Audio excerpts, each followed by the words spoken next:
Olá pessoal, eu sou Newton Gomes da CPA, Informações Empresariais.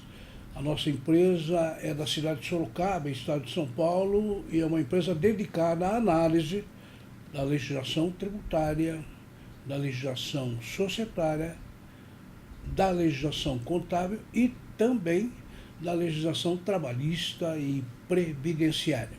Muito bem, esse espaço aqui se chama Coluna do Newton. Então, é um espaço que nós dedicamos para analisar alguns assuntos importantes, alguns temas atuais e assim por diante, né? E nesta edição, nós vamos falar a respeito de uma entrevista dada pelo secretário da Receita Federal, que falou a respeito da desoneração da folha de pagamentos, né? Foi uma entrevista da semana passada, nós destacamos 4 pontos que nos pareceram bastante importantes e nós vamos discutir aqui. Aqui ao meu lado a Júlia. Oi pessoal, hoje o tema do nosso vídeo é que o governo quer a desoneração da folha. Exatamente. Isso aí. Então a ideia do governo, o que é? Já tivemos essa história da desoneração da folha, né? A ideia é reduzir os custos que incidem sobre a folha de salários e, com isso, ele gerar novos empregos. Muito bem, primeiro objetivo, segundo o secretário da Receita Federal, seria a redução dos encargos trabalhistas, né? Então, como nós dividimos em 4 itens, vamos dar uma olhada nesse primeiro item que fala exatamente da redução desses encargos que incidem sobre a folha de salários. Isso. Como o avô falou, redução dos encargos trabalhistas. O secretário da Receita Federal, Marcos Cintra, afirmou que estuda medidas para reduzir os encargos trabalhistas, incluindo a incidência de tributo sobre a folha salarial de empregados.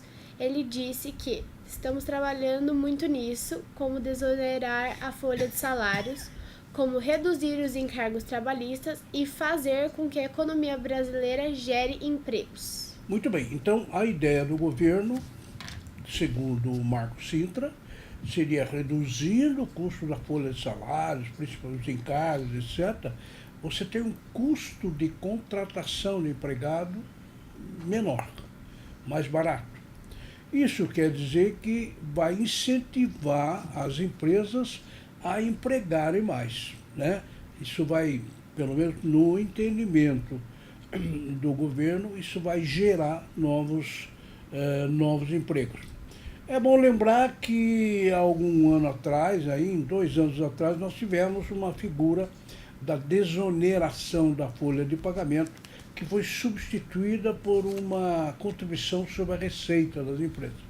Esse modelo deu totalmente errado, porque ele foi feito para algumas empresas, e quando chegou lá no Congresso Nacional, isso foi espalhado para dezenas de empresas, e acabou dando tudo errado, e esse efeito acabou não se realizando. Mas, de qualquer forma, a ideia volta agora, um pouco diferente, como nós vamos ver aí, né, como é que isso vai se dar, essa desoneração dos encargos trabalhistas, essa redução dos encargos trabalhistas. Muito bem, então a primeira consequência, sem dúvida nenhuma, se você reduz o encargo trabalhista, isto é, aquilo que o empregador, a empresa, tem que recolher para os cofres do governo, se você reduz isso, é evidente que haverá uma perda de arrecadação, né? A arrecadação que era 10 cai para 9. E aí a grande pergunta é o seguinte: como é que vai se compensar essa perda, né? Como que o governo vai substituir essa arrecadação que ele deixou de ter com essa desoneração? Como é que ele vai fazer? Aliás, o item número 2 é a resposta aí do secretário da Receita Federal, Marcos Cintra. Vejamos então. Para compensar as perdas de arrecadação com a desoneração sobre a folha de salários, Cintra disse que poderia haver uma tributação adicional em outras bases, inclusive sobre tributos indiretos. Ele citou também o aumento da arrecadação com o maior faturamento das empresas.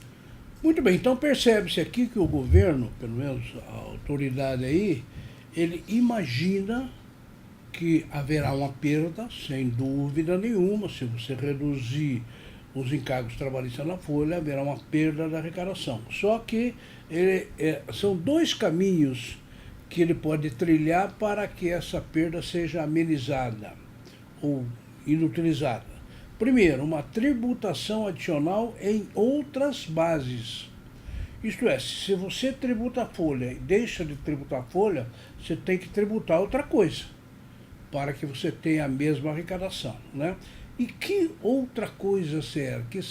Que outras bases seriam em que a tributação ela inseriria para compensar perdas dos encargos trabalhistas que seriam, na ideia aí, reduzidos, né? Bom, então ele citou aí uma tributação adicional de outras bases. A justificação, veja bem, a justificação do novo governo diz que não haverá aumento de imposto. Não haverá aumento de imposto. Então, qual é a ideia dele? Se ele reduzir a tributação na folha, ele substitui isso por outra tributação, por outra base, inclusive tributos indiretos, IPI, ICMS, PIS, COFINS. Quer dizer, então, segundo a argumentação do governo, é o seguinte: olha, se eu deixar de arrecadar 10, eu vou arrecadar 10 num outro tributo. Quer dizer, na realidade não é um tributo novo, eu estaria tributando uma outra coisa para substituir uma perda. Não haveria, segundo o argumento do governo, aumento de tributação, porque ele, digamos, deixa de tributar a folha em 10 e vai tributar a receita em 10. Então nós não estamos aumentando imposto, simplesmente trocando a base de incidência. É um argumento. Uma outra coisa que o governo espera é que haja um aumento de arrecadação com maior faturamento da empresa, né? Então, como nessa história nova aí haverá mais emprego, haverá mais consumo, haverá mais venda, o faturamento das empresas vai aumentar. Como o faturamento das empresas vai aumentar, então vai aumentar também os tributos incidentes sobre o faturamento, hoje incidentes sobre o faturamento, né? Então, esse teria o segundo argumento. Primeiro argumento, trocar a tributação da folha por uma outra coisa. E segundo argumento, olhe, o faturamento das empresas vai aumentar e, consequentemente, a tributação, os tributos que nós recebemos das empresas vão aumentar. E eles vão se equilibrar. Muito bem. Se isso vai acontecer realmente na prática, temos que esperar. Mas essa é uma ideia dele. Uma outra questão que sempre surge, aliás, como nós sabemos, nós falamos disso aqui várias vezes, o Marco Sintra, ele é um economista que ele dedicou uma boa parte da sua vida para um tema, que é o tal imposto único, né? Ele é o maior defensor do imposto único aqui no Brasil e por vários anos. Já escreveu vários livros, fez várias palestras, conferências, né? Foi eleito deputado federal por 2 legislaturas com base no imposto único, né? Hoje não é, mas foi eleito. Muito bem, então, quando o Marco Sintra fala isso, a primeira ideia que vem na cabeça é a seguinte: opa, será que ele vai introduzir ou reintroduzir a CPMF? Quer dizer, aquela contribuição provisória sobre a movimentação financeira, também um imposto sobre a movimentação financeira. Será que ele vai fazer isso? Né? Porque ele é um defensor disso, então é provável que ele queira diminuir a arrecadação da folha e introduz a CPMF e equilibra. Será que é isso? Bom, ele, inquirido sobre isso, o secretário disse o seguinte, como veremos no item número 3. Sintra descartou totalmente a hipótese de resgatar a contribuição provisória sobre a movimentação financeira, a CPMF. Ele disse que a CPMF é um tributo que tem uma característica que nós evitamos. O presidente Bolsonaro já disse que não haverá CPMF. É um tributo que foi implantado de maneira equivocada, veio como um tributo a mais para aumentar a carga tributária. Queremos a racionalização do sistema tributário e, tendo em vista o esforço de ajuste fiscal, a redução da carga tributária e não o incremento dela. Muito bem, como o secretário Marcos Sintra já foi inquirido sobre isso, ele já deu uma resposta direta. Olha, CPMF, não. Porque a CPMF, quando ela foi implantada há alguns anos atrás, ela foi implantada como um outro tributo, e os outros tributos continuaram do mesmo jeito, e não funcionou, né? Então eles não querem isso. Então, pelo menos nos deixa tranquilo de que essa compensação das perdas na redução dos encargos trabalhistas, no dizer do próprio secretário, não será via CPMF. Não haverá tributação da movimentação financeira para substituir essa perda da arrecadação. O que, digamos, é uma boa notícia, né? A CPMF é um tributo cumulativo, tem vários defeitos, e não é interessante que nós ressuscitemos esse tipo de tributação. Se essa informação veio logo do maior defensor da CPMF, a gente fica tranquilo sabendo que, pelo menos em princípio, não poderá acontecer. Muito bem, nessa mesma entrevista da semana passada, o secretário da Receita Federal, Marcos Sintra, ele foi perguntado a respeito daquela história do imposto de renda da pessoa física, que vai diminuir, etc. Tal. E aí foi perguntado a ele, mas senhor secretário, como é que ficou a história das alíquotas do imposto de renda da pessoa física? Bom, eis a resposta dele. Sobre a possibilidade de mexer na tabela do imposto de renda para reduzir o número de alíquotas incidentes no tributo, Marcos Sintra disse que o assunto está em pauta. Ele disse que, embora a prioridade do governo hoje seja trabalhar na reforma previdenciária, essa discussão me dá, evidentemente, algum tempo para desenvolver um projeto que envolva não só o imposto de renda, mas a reforma tributária como um todo. Muito bem, então é aquela velha história, a política é assim, né? Vai acontecer alguma coisa? Bom, nós estamos estudando, né? Está sempre estudando. Então o que ele quis dizer aqui é que, por enquanto, a questão da tabela do imposto de renda, que já se falou muito, ela está em pauta, né? Está na mesa lá dos políticos, né? E ele, logicamente, diz que, na realidade, isso existe, essa possibilidade existe.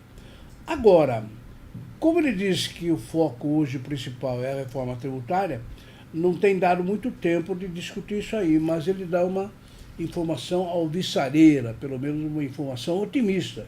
Ele diz que ele vai, nesse tempo, ele vai desenvolver um projeto que envolva não só o imposto de renda, que seria uma redução das alíquotas, já foi até prometido, mas também a reforma tributária como um todo, né?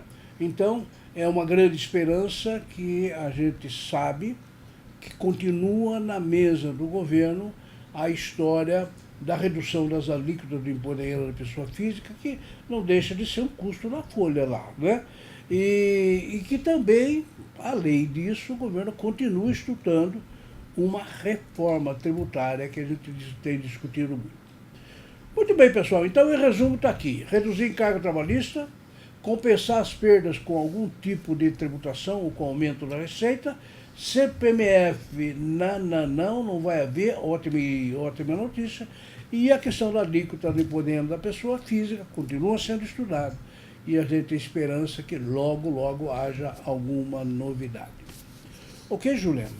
Isso aí. Pessoal, acessem o nosso site, nosso blog, que é reformatributária.netcpa.com.br, o nosso site da CPA, netcpa.com.br. Siga a gente nas nossas redes sociais, @netcpa. E não esquece de se inscrever no nosso canal, onde a gente sempre tem vídeo novo. Se você se interessa, você com certeza vai querer acompanhar e curte esse vídeo. Muito bem. E eu queria lembrar que a Júlia, ela está fazendo um trabalho, não é mesmo, Júlia? Isso aí. Ela está fazendo um trabalho comparando as 4 principais os 4 principais projetos de reforma tributária que estão aí, né? Hoje nós nos cansamos de falar que nós temos 24 projetos no país, mas existem 4 projetos que realmente são principais, né? O primeiro projeto da Receita Federal do Brasil, o segundo projeto é do deputado Luiz Carlos Rauli, o terceiro projeto é do Bernardo Api e o quarto projeto é do IPEA, que nós estamos completando aqui. E a Júlia está fazendo um estudo comparando esses 4, né? E depois nós vamos gravar alguns vídeos relembrando essa comparação. Muito bem, eu gostaria de agradecer muito a audiência de vocês, espero vê-los no próximo vídeo. Muito obrigada, até o próximo vídeo.